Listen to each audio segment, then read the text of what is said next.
In Buddhism, we call it consciousness of mind, Tsem. And what happens is our mind is connected to our body, but it's not a part of it. And it can separate. It is separate, but it temporarily abides in it. Now, our mind, there are two types. There is the gross mind and there is the subtle mind. G-R-O-S-S. The gross mind is an extension of the subtle mind. The subtle mind is the ultimate mind that is you. Now, this mind that is a subtle mind is what travels from one life to another. It is you, but you are not defined by it. But it creates who you are. So the meaning of that is that it, when clouded by ignorance, this is where we are right now. When it's clouded by ignorance, creates actions that further the ignorance. Creates the body, the speech, functions, the environment, the friends, the people, to increase the ignorance. So therefore, this mind, that's the subtle mind, appears 3 times. It appears to you when you're in the deepest part of sleep. It appears to you when you are having a orgasm. But it's very quick at that time. And usually when people are having orgasm, it is something that's very quick and they don't focus on that, they focus on the physical pleasure. The third time is at the time of death. This is when this mind appears. Now, during orgasm, this mind appears is at the height of orgasm, you'll see some darkness or some redness. You blank out, and people say, oh, because it blew my mind, it's so blissful. Actually, it's not that. It's you actually, your physical constituents are forcing you to go back to your real mind through orgasm. So that's why ancient tantric practitioners of Hinduism, Tantra, and Buddhism, they don't use sex as a measure or a vehicle for pleasure. It is a vehicle to get to the mind. Real Tantra, but corrupted Tantra, that is always about beautiful women, it's about sex, it's about having as much fun as you can. And I'm a monk, but I can have that because I'm doing Tantric practice. No. There are many, many strict rules to follow before you can engage in that type of practice. But it's available. So that is out of our hands. When you are dreaming, you can see, you can hear, you can feel, you can taste, touch, and it's so real. But what are you using? You're not using your eyes, but you can still see. Some people get premonitions in their dreams, scenes of the future. You can hear, what are you hearing? You can taste, what are you tasting? So this ability to taste, touch, see, and feel without your physical aggregates, your body, proves to you the mind is simply the body. Think about that for a moment. Just for a second. It proves to you, and this was written by the great Indian pundits of the past in the Buddhist monasteries of India at this conference today. These are all spoken and taught by the Indian great masters. Because they don't sit there and say, just pray, they teach you. Now, what the great Indian pundits had told us, the great Indian masters, incredible, Dhammakirti, Nagarjuna, Chandakirti, Shantideva, Aryadeva, Arya Asanga, these Indian masters, just fully right. In any case, the Tibetan people went there to sit at their feet to learn and really about the attitude from India. Now, they said that this subtle mind works on a secondary basis, meaning very fast. If you have a moment, you have a prior moment, and you have a following moment. You have a pre and post moment. Without the following moment, you can't have the next moment. Without the most, you cannot have this one. So it's continuous. So it's like a film reel. Now, right now, let's say you're 25 years old and you are who you are. The fact that you're existing right now at 25 years old means you existed at 24. Do you need to prove to me you existed at 24 by pictures and dates? No. I look at you, I know you existed. And if I say no, prove it to me, forget it, just go home. This guy's ridiculous, right? So you need to prove to me you existed at 12. Do you look like you at 12? No. You're completely different, right? But if I say to you, prove to me that's you, it's silly. It's you. Now, if you existed at 25, you existed at 12. If you existed at 12, you must have existed at birth. If you existed at birth, you must have existed 9 months in your mother's stomach. If you existed in 9 months of your mother's stomach, you must have existed at conception. If you existed at conception, you must have existed 1 minute prior to conception. If you existed 1 minute prior to conception, you must have existed 1 hour prior to conception, 1 month, 1 day, 1 year, 10 years, 100, 1,000 years. Because if you didn't exist 100 years prior to conception, you cannot exist at conception, you cannot exist now, and you will not exist tomorrow. Therefore, it's a continuation. On that basis, you can subjectively say reincarnation exists. Why? You have done two things, okay, now? One is you've identified the mind as separate from the body. Second is you identified that the mind exists before, after, and current. So you've identified the mind existing in two ways, so you can indirectly perceive that reincarnation can exist. Because if your mind does not exist separate from your body, and then where is your mind? Where is your mind? That's what the great Indian masters told us. And we meditate on. This comes from India, the birthplace of two great religions in the world. This comes from the great Indian masters of Bodhaya, Nalanda, Bodhivisha, and Kasuri. Oh, those masters, where they study Buddhist teachings for thousands of years. That's why I say, when I'm sharing Buddhism with you, it's not about pray, you don't accept, go to hell. No, I'm explaining to you how it works. And the way I explain to you, the way is if you don't accept, you're wrong. No, this is the explanation, you take it. That's why Buddhism never condemns. Never. So, either that, or you believe in a God theory. And the God theory is this. God created you in His image with trace. God controls your life. In what way? But you have freedom of thought. God is merciful, and therefore everything comes from Him, everything is predestined, and everything is pre-packaged for you. So why is it that you have to suffer and the other doesn't? And if you suffer, what does God get? What does anybody get? Oh, but that wasn't God's plan. God's plan was for you to suffer, but it's compassion. So if you take a God theory, your spectrum of faith has to be very great without too much logic. You can't think too much. You can't question. You just have to believe. So for a lot of people today, because Buddhism is the fastest growing religion in America now, for a lot of people in America today, where the education is very high, so we can't accept that. It's just a Bible Belt in middle America where, it's kind of redneck, and so, you got to believe. But they can't accept it. So they say, look, if you believe in the God theory, there are all these loopholes that you're going to have to just take on faith. But in reincarnation, there are two loopholes, but it'll be less.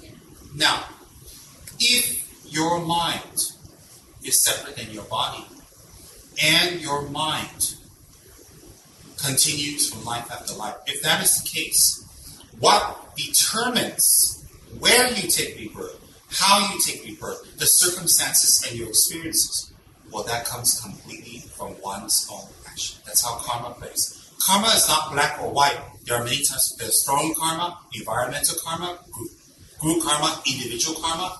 There is relational karma. There's many types that Buddha explained. Now, in a nutshell, actions that are created from contamination, meaning actions that the motivation is totally for the self, creates further samsara, creates the causes for you to take rebirth.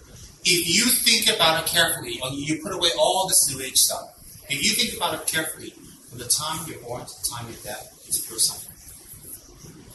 For others, for yourself. No matter how beautiful you put it. Oh my God, I had the husband, I had the kids. You know what? The husband is pure suffering.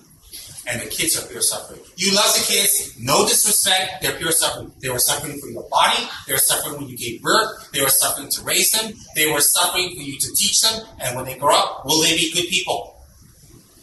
And that's another suffering. Yeah. Alright? So actually kids are pure suffering.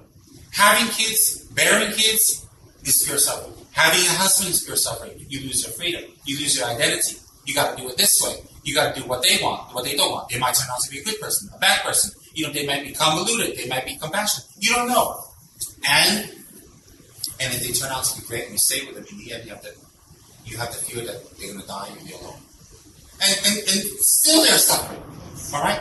And then you say, okay, if I get a job, then I'm happy. I don't get married, I don't have kids. No. Will you perform well? You got to pay bills. You got to deal with heat. You got to deal with sickness. You got to get old. You got to deal with nasty people. You got to deal with talk. From the beginning of your birth to the end, it is nothing but suffering. And that is not meant to be taught to you to make you depressed, but to make you see the truth so that you can rise above it and say, okay, what is the solution? When you believe in reincarnation, the ball is in your court. You take control, and you have no right to be depressed over people or push responsibilities onto others. When you believe in a theory of a creator, you push all the responsibilities away. You expect that person or that being or that God to do it. You don't have to do anything because you create one. So in fact, you lose control. This is not about control. This is about taking responsibility. Accountability, responsibility. You see, accountability is being tolerant of what you've gone through because you created the causes to experience it. And responsibility is not to further them. So that means if she slapped me, I'm accountable because I must have slapped her before. Alright? And so when I take responsibility, I don't slap her back. Okay, that karma's finished. She got me. I got her. It's done. So accountability and responsibility arises when you accept reincarnation. Does that make sense? Okay, now you relax and think for a moment. If reincarnation is the case, the immediate reaction anyone has is you take responsibility and you stop blaming others. So does it make sense to make wars on others? Does it make sense to blow them up if they don't believe in your religion? Does it make sense to condemn others? Or does it make sense to be tolerant because you know that's their karma? Hence, when Buddhism believes in reincarnation, it creates a race of people, a group of people that are peaceful, that take responsibility, that don't blame it on others. Okay. So that means our lot in life is no one's fault. The world owes us nothing. That's better. To think that the world owes you everything, or to think that you create the causes. Much better or easier. Well, I think it's not easier or better, but I think it makes less trouble for everybody concerned. So then you say, well, it could be a formula for total depression because I create all this ugliness, I create all this karma. The good thing about karma is it's malleable, it's changeable, it's purifiable. It is not permanent, it's not stagnant, and you are creating karma every minute you exist. So karma doesn't make you stuck. Karma gives you hope. And to meditate and contemplate and reflect on your life being suffering, contrary to making you depressed, it gives you hope to say, I want better.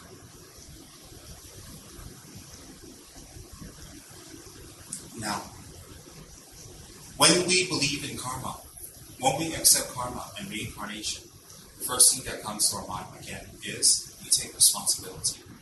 We don't blame others. We stop blaming our mothers for being horrible to us if they were. We stop blaming the world. We stop blaming everybody. Let's say, but what could this innocent child have possibly done to deserve this? Ah, the previous life. What could this innocent child have done? He's only alive for a few years and he's deserved. Well, it must be, there's a cause. And that's why Buddhism says the cause resembles the result resembles the cause. Does that make a lot more sense for the moment? So when we accept that our life, we will reincarnate, we will come back. Now Buddha described 6 specific realms in which we can reincarnate and 3 planes of existence. The 3 planes of existence are form, formless, and desire. Within the desire realm, we have 6 categories of human, gods, demigods, and animals, and spirit, and hell realms. But the hell realm is not in the monotheistic sense that once you go there, it's forever. It is a temporary place. That once the karma is finished, you come out. Where does the hell come from? Our own karma. Where does everything around us come from? Karma. Now, since karma is behind everything, it behooves us to learn as much dharma as we can so we know how to transform our body, our speech, our mind, our thinking, our motivation, our actions, so that all karma that we create becomes a source of happiness and not a source of pain. That's where you need dharma. So, when we take refuge in the Buddha, it's saying, I am a Buddhist. I am a Buddhist is not something to run around and proclaim to the world and you found the right way and this is something. I am a Buddhist has nothing to do with that. When you take refuge in the Buddha, the Dharma and Sangha, what you're saying is, I take refuge in the outer Buddha, which means he has eliminated all suffering from his mind and the causes that he can never suffer again. And I also take refuge in the Buddha potential inside of me. And that's the important part, that you can become a Buddha. See, in Buddhism, it's not about worshiping an all-knowing God for the rest of your life. It's about becoming like that. You never liked the guy in the sky who drove you because you never thought he was really there. You just went along with it because why ruffle feathers? But deep down inside, with your incredibly big mind, you said, because if I believe that, a lot of things don't make sense to you. But there are people it makes sense to, and it's fine. If that's what makes you do good things, fine. In the end, you still create your karma. Let's say this person says, I do it because I'm afraid of God. So I don't kill people, I don't hurt animals, I'm good to children, I take care of my parents, I respect, and I do charities, and I don't drink, I don't smoke, I don't philander, I go home to my wife, I take care of my kids. I did that because of fear of God. That's beautiful. Do you know why? Because the karma is the same, no matter what the motivation is. That's why Buddhists don't argue with them. So then she does the same thing for fear of karma and then retribution of karma. In the end, when you get these 2 people in the room, the Christian and the Buddhist, who have the different fears, but they end up to be beautiful, responsible citizens. So why argue? So this person wants to be a Catholic and say that's what makes them a good person. That's beautiful. That's why Buddhists don't argue. You see the logic behind it? It isn't just respect based on respect. It's respect based on some logic behind it. Now, but that's a little too simplistic for you. It is. It is a little too simplistic for you. You need something that answers more questions, not some questions. So therefore, why do we seek a teacher? A teacher is supposedly someone who has the seeds of enlightenment in her mind, in his mind. And therefore, from a very young age, they're already dedicating their lives to the pursuit of spirituality. So their determination is itself already a good sign. Along with that, they've studied. Along with that, they practice. They hold the vows, and they hold their morality, ethics, and they have become a person that is kind, that is generous, that does take care of others, but based on this philosophy. It is just kindness. It's based on this philosophy, and they practice it. So when you come across that type of person and also has the knowledge to develop you to become that type of person, we consider that partner. Okay, guru is just like the Malay word. Guru means teacher. Okay, a guru is not God. Okay, a guru is someone that knows more about this. So you respect because in life, knowledge is what frees us. So the person who gives us knowledge, we show deep respect. And the very simple reason behind that is not because it's a God, it's because they gave us the knowledge to become the literally knowledge. Then, once we find such a person, then we show the proper devotions, we show the proper respect, and we show the proper loyalty, and we stick with the person, we're very loyal, and then we follow the person's instructions. That's after we check the person out. And then when we follow the instructions and we talk to this person, and this person has benefited us in this way, we wish to bring this person to others. And that's when we do Dharma work. That's what they think they're doing Dharma work. And that's how it goes in our organization. That's on a deeper level. Right? But we don't need to explain that to CNN. So therefore, reincarnation does exist. It explains things much better. That's why one set of parents can have 4 kids. This one can be a loser, a winner, mediocre, nothing.